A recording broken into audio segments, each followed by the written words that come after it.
All right, let's dive right in. Today, we're talking about something really powerful, the University Business Incubator. It's this incredible engine that sits right where school meets the real world, and we're going to see how it can take student creativity and turn it into actual, serious economic fuel. Okay, so to really get this, we've got to start with a pretty mind-blowing number. A report from PwC projects that by 2050, Vietnam is on track to be one of the two fastest-growing economies on the entire planet.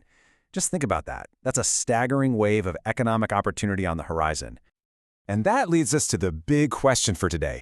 We all know universities are bursting with smart, creative, ambitious students. But how do you actually connect that raw talent to the real world? How do we build a bridge so their ideas can become the innovations that actually fuel all that growth we just talked about? Well, this brings us to what I like to call the innovation equation. See, true innovation isn't just about having a brilliant idea. That's only half of it. It's about combining that creativity with brilliant execution. And let's be honest, while universities are fantastic idea factories, it's companies that are the masters of execution. So, what's the solution to that equation? Well, one of the most effective answers is to build a kind of greenhouse for startups, a place where those fragile, early-stage ideas can be nurtured and protected so they can actually grow. And that, right there, is the job of the University Business Incubator, or UBI. So what exactly is a UBI? Well, at its core, it's an organization designed to help brand new companies get off the ground. It gives them a physical place to work, surrounds them with expert mentors, and plugs them into crucial networks, all while giving them a break on things like rent to help them survive those make-or-break early days. Let's break that down into what I'd call three essential pillars.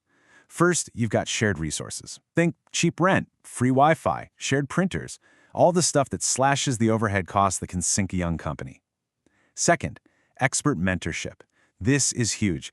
Imagine getting legal advice from the law professor down the hall, or business advice from, the person who teaches business strategy. And third, powerful networks. This means connecting these kids to investors, partners, and maybe most importantly, other entrepreneurs who know exactly what they're going through. In that shared space, it's not just a nice to have, it's a total game changer. And we can actually put a number on it. A study found the chance of two people talking weekly is a whopping 98% if they're just a few feet apart. But move them 50 meters away, and that number plummets to just 6%. That's the magic of proximity. It creates spontaneous collaboration that you just can't plan for. Now, you might be thinking this is some niche experimental idea, but it's not. Not at all. This is a massive, well-established global trend. Just how common are they? Well, right now, there are around 7,000. That's right, 7,000 business incubators operating across the globe. This is a proven model that works everywhere, from the US to Europe to Asia. But here's where it gets really, really interesting. Take a look at this.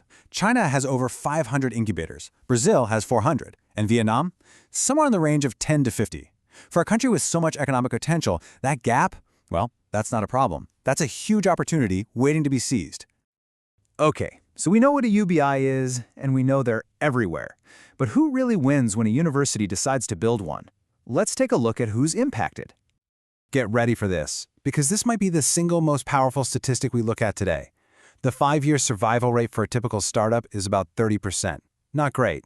But for startups that go through an incubator, that number skyrockets to an incredible 85%. That's not just a little bump. That's a completely different reality, all thanks to lower costs, expert advice, and a strong network. When you look at the whole picture, it's truly a win-win-win situation. The student entrepreneurs, they get priceless experience that makes them more employable no matter what happens. The university, it boosts its reputation for innovation, which helps attract the best and brightest. And the government, it gets more jobs, more tax revenue, and a stronger homegrown economy. Everybody wins. So, let's say a university decides, okay, we're in. We need one of these. What does it actually take to build one successfully?